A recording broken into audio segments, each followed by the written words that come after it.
Assalamualaikum guys, hi, it's me again, Namira, presenter Mugaru. Okay, so today I'll be explaining to all of you in here what is the difference between Mugaru and the other school. They say that school A is better, they say school B is the great one, but for me, Mugaru is better than the other. Why Mugaru became the best one? Shh, let me tell you, secret between us. I'll write it first. Number 1. Mugaru have 7 noble values. Number 1. Strong personal vision or visi pribadi yang kuat. Every people in Mugaru must have strong personal vision. Number 2. Positive thinking or berpikir positif. Why do we need to think positive? Because if we think negative, then our life, your life will become such a mess. Number 3, akhlak straight or kekuatan akhlak.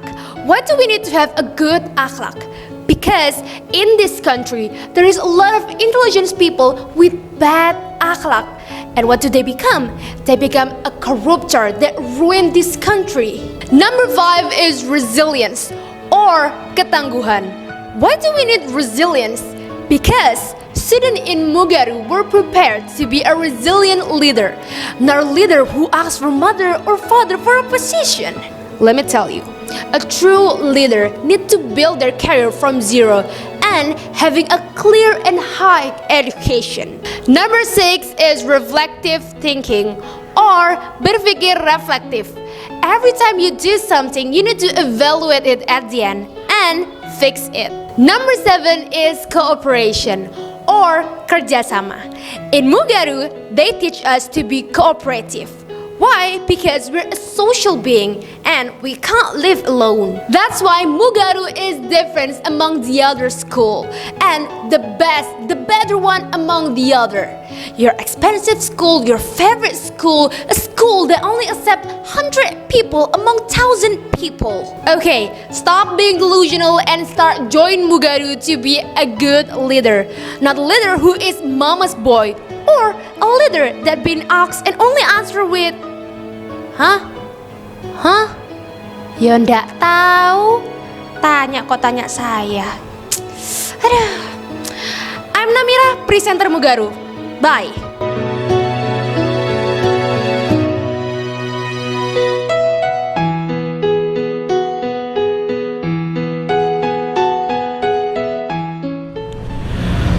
Assalamualaikum warahmatullahi wabarakatuh. Mugarullah semuanya dimanapun Anda berada. Jumpa lagi sama Pak Nur, guru bahasa Jawa yang paling mantap di Mugaru. Karena nggak ada yang lain kecuali saya. Wah, luar biasa. Dan ini seperti biasanya ya, ini saya ini menjumpai Mugarullah semuanya. Ini beberapa hari ini nggak siaran karena ya kesibukan ya, karena kesibukan. Biasa orang sibuk itu nggak sempat untuk ngobrol-ngobrol. Nah, kali ini saya sudah kembali lagi. Nah, seperti biasanya di belakang saya ini sudah ada Bu Zia, ada Bu Hid, dan ada Bu Nani yang sudah siap untuk menyambut kedatangan siswa-siswi Mugaru. Nah, ini saya mau ngobrol-ngobrol dulu sama Bu Nani. Ya. Bu Nani, monggo Bu Nani. Saya mau tanya ini Bu ya. Kalau kemarin kan ini kan bahas tentang roto-roto melenceng sih sebenarnya ya, makan siang gratis. Kemarin saya bahas tentang makan siang gratis sama Talita. Nah, ini kalau menurut Bu Nani, makan siang gratis ini perlu nggak di Indonesia ini untuk anak-anak sekolah ini? Makan siang gratis di mana ya? Saya pernah lihat Pak Nur di Lebo, jalan menuju ke arah Tulangan itu di Suko Lebo itu ada makan siang gratis. Nah, kalau saya sih sebagai rakyat kecil setuju saja. Namun biasanya itu ada api pasti ada asap. Nah, itu Pak. Ada asap pasti ada api. Nah, Di sini Pak Nur, kalau kita sebagai rakyat kecil senang-senang aja lah kita berbagi. Namun saya lihat ini jadinya pagi-pagi kita ngomong politik Pak Nur ya. Padahal kita belum sarapan ini ya. Jadi Pak Nur gini, saya lihat itu kepemilikan siapa dan bangunan baru Pak Nur. Ternyata ya ujung-ujungnya itu masih ada unsur kepunyaan bukan kafe sih Pak Nur ya, restoran cabang-cabang dari kepemilikan saudaranya calon presiden Pak Nur, presiden yang belum dihitung gitu Pak Nur. Nah ini jadi kalau kita sebagai rakyat kecil enak aja Pak Nur ya makan, nggak tahu menunya apa, kalau gratis itu seneng saja gitu Pak Nur. Kalau Pak Nur ke arah Sidoarjo kemudian ke arah barat, di situ ada Pasar Suko Tikuan, Pak Nur lurus saja, di situ sudah insya Allah sudah mulai beroperasi bulan Oktober Pak Nur. Oke Bu Nani, jadi Bu Nani setuju ya, karena ini program yang luar biasa. Sebagai orang kecil kita butuh makan gitu Bu ya. Tapi begini Bu Nani, sebenarnya makan siang gratis ini bukan program baru sebenarnya ya, karena sebelumnya kan diawali dengan Jumat Berkah, itu kan kalau siang itu kan bagi-bagi makan siang gratis juga. Kemudian di beberapa tempat itu ada yang memang orang mendirikan posko-posko, dan itu makan bahkan bukan makan siang gratis Bu Nani, makan pagi dan makan sore itu gratis Bu Nani. Sebenarnya makan siang gratis bukan program yang baru seperti itu. Nah pertanyaan berikutnya Bu Nani, sebenarnya kalau untuk anak-anak Indonesia ini lebih butuh makan siang gratis atau lebih butuh pendidikan gratis? Ini pagi-pagi kita sudah ngomongan Pak Nur ya. Kalau menurut saya juga sebagai pendapat rakyat jelata seperti saya, pendidikan itu sangat penting. Kalau makanan Pak Nur, insya Allah bagaimanapun juga kita masih terpenuhi. Karena apa? Karena negara kita adalah termasuk negara berkembang yang mana masih berfokus belum pada industri, tapi fokusnya masih bergantung pada sumber daya alam. Nah, sumber daya alam kita Pak Nur itu adalah sumber daya yang terkenal pada zaman dahulu kala, itu Gemah Limpah Lojinawi. Itu berarti Dr. Rahat itu masih berlimpah ruah. Nah, tergantung SDM-nya bagaimana cara mengelolanya. Jadi ya Pak Nur, walaupun kita hidup di masyarakat kota dan lain sebagainya, masyarakat desa, kita itu masih bergantung dari sumber daya alam. Kenyataannya apa? Ini saya jadi menerangkan Pak Nur. Kenyataannya apa? Kenyataannya mata pencarian penduduk Indonesia ini masih bergantung pada kondisi geografis. Jadi di mana dia berada. Jenengan dari Wonogiri, kondisi geografisnya dekat dengan pantai apa enggak? Dekat. Kalau dekat dengan pantai, otomatis mata pencarian penduduknya masih bergantung dari pantai tersebut, gitu kan? Belum ada seperti negara Jepang.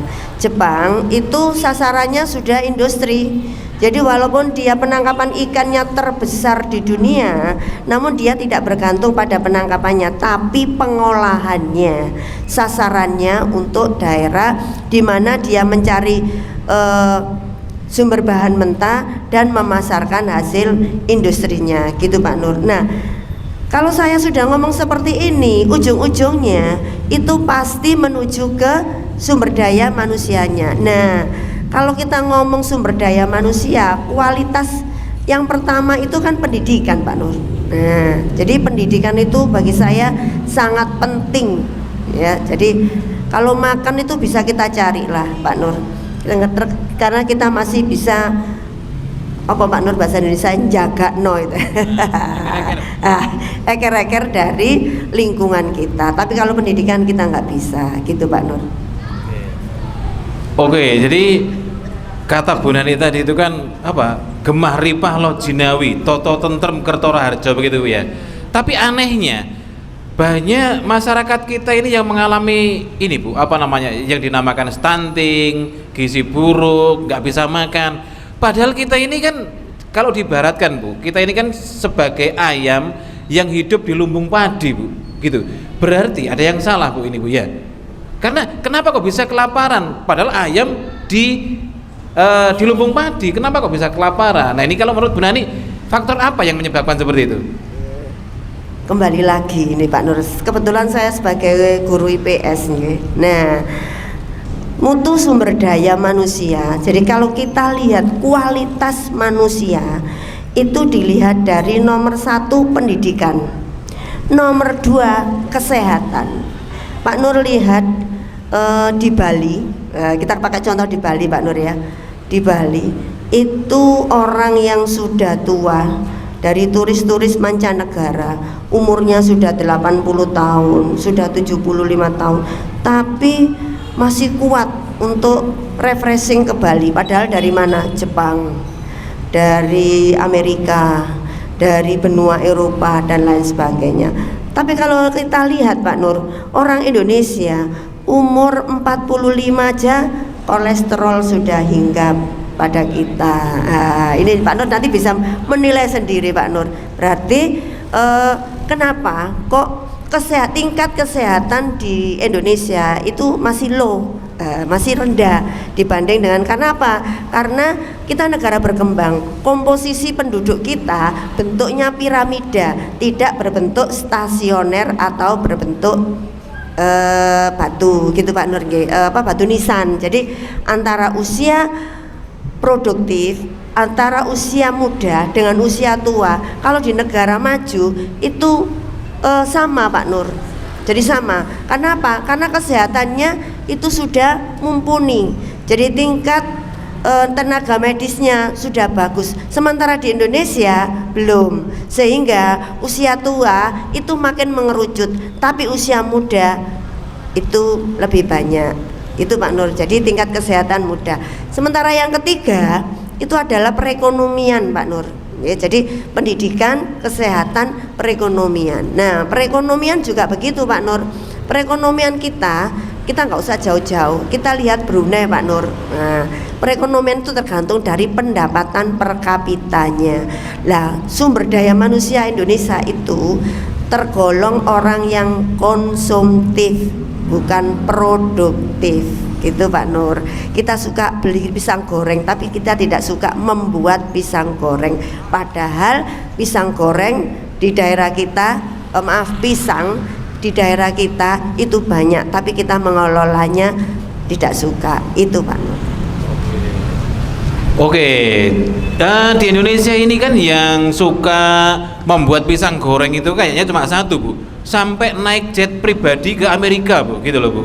Jadi jadi saking kayanya, karena nggak ada yang mau bikin pisang goreng, nggak mau jualan pisang goreng, ada satu orang jualan pisang goreng sampai akhirnya naik jet pribadi, bisa naik jet pribadi ke Amerika.